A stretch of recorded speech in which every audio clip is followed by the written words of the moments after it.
For those who have been following the news lately, you have no doubt been made aware of Ukraine's successful strikes against oil refineries in Russia. In fact, we made a video about precisely this topic last week. What's flown under the radar, however, is an equally bold operation called Molochka, which has increasingly isolated the Crimean Peninsula.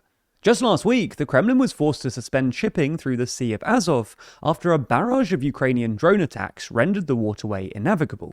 Ukrainian sources claim to have struck a jaw-dropping 116 maritime vessels in an intense 9-day blitz between the 6th and 14th of July, although those numbers haven't been independently verified. On top of this, systemic strikes against key bridges, power stations, and highways are starving the peninsula of fuel, power, and ammunition. And this marks a departure from the previous Ukrainian strategy, which was limited to military vessels.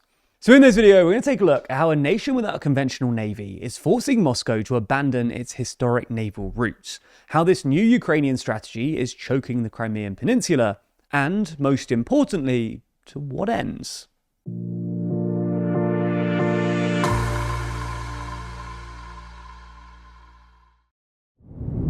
This spring, we visited Greenland to discover the country and find out why it's been such a major geopolitical flashpoint. While we were there, we camped on a glacier, trekked through the wild to find abandoned military installations, and explored the melting oceans, all to answer the question, what's the big deal with Greenland?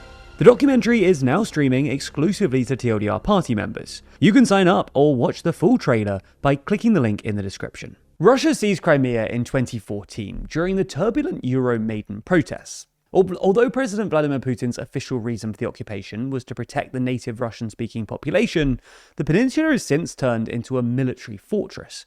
It cannot be understated how vital Crimea has become to Russian advancements in southern Ukraine.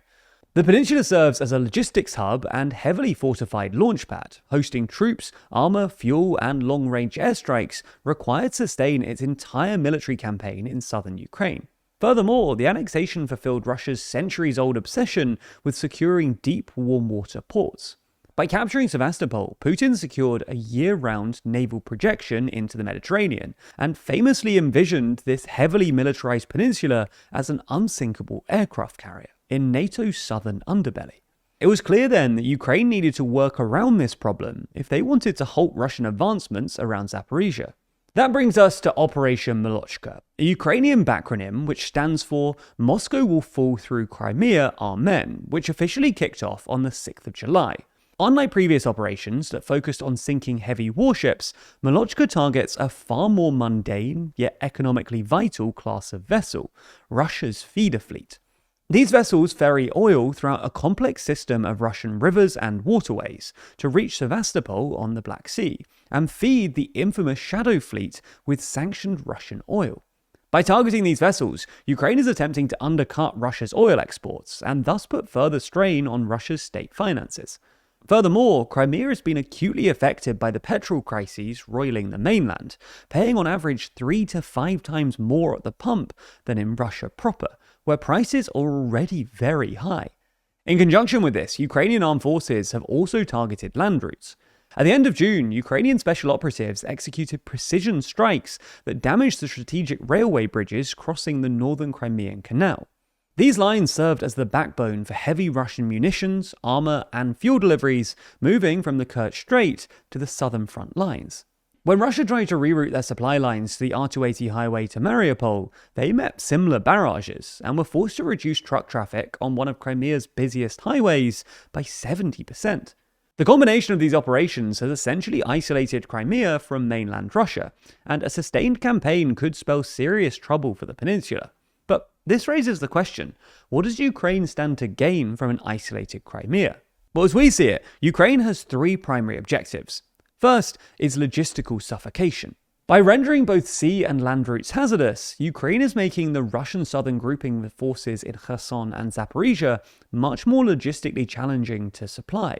While we're far from a frontline collapse, without a reliable, high-volume flow of fuel and ammunition, Russian soldiers may find it much more difficult to sustain the current level of attrition.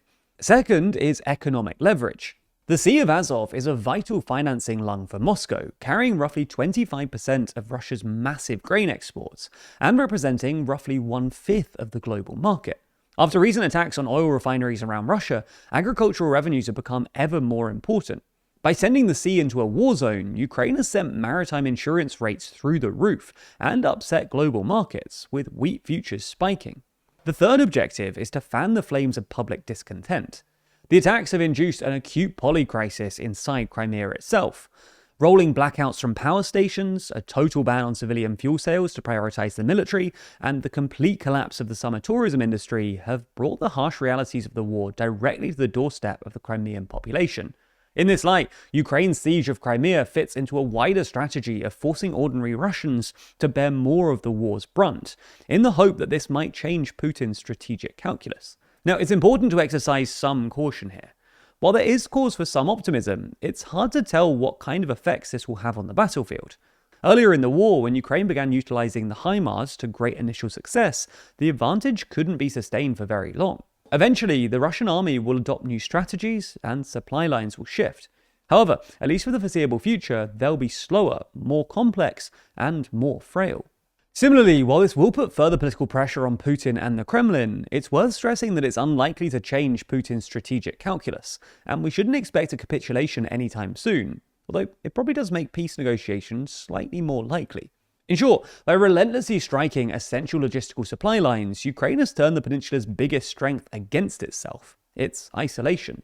Crimea is only tenuously anchored to Ukraine, and the Kerch Bridge is its only physical connection to Russia. While this impenetrability has made an advantage throughout its history, it can just as easily be weaponized against them in the modern era of drone warfare.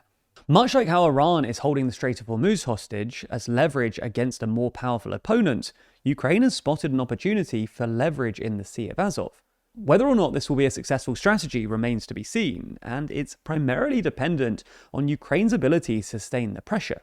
However, what has become clear from the Strait of Hormuz to the Sea of Azov is the use of drones as strategic choke points is the great equalizer in an otherwise seemingly unbalanced war. Now, as you're probably aware, it's kind of impossible to avoid talking or thinking about the big players that control our world, much like the ones we've spoken about in today's video.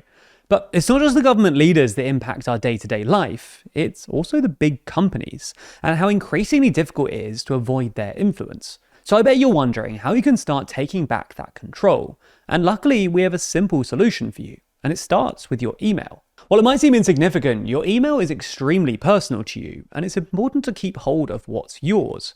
And thankfully, Proton Mail will help you get that control back. It's a private, secure alternative to big companies like Google, and will give you everything you need to be productive, all while keeping those pesky ads away from your inbox. From preventing dangerous phishing attacks with their fish guard protection feature, to protecting your identity by alerting you if your email has been sold on the dark web, Proton Mail has everything you need to stay safe online. They also offer end-to-end zero-access encryption, meaning their emails truly stay private, inaccessible to advertisers, trackers, or even Proton themselves. This means that your email and your information stay safe and secure. No more ads, no tracking, and no profiling, giving you back the control you deserve. Making the switch doesn't have to be a hassle. Proton Mail's Easy Switch tool allows you to move your emails and contacts from your current provider in just a few steps. You can even connect your Gmail account and receive and send messages from it directly in Proton Mail, while you transfer everything over at your own pace. So there's no pressure to switch it all at once. So start using Proton Mail for free today by using our link at proton.me/TLDR, and you'll be one step closer to a fully protected online experience, free from data exploitation.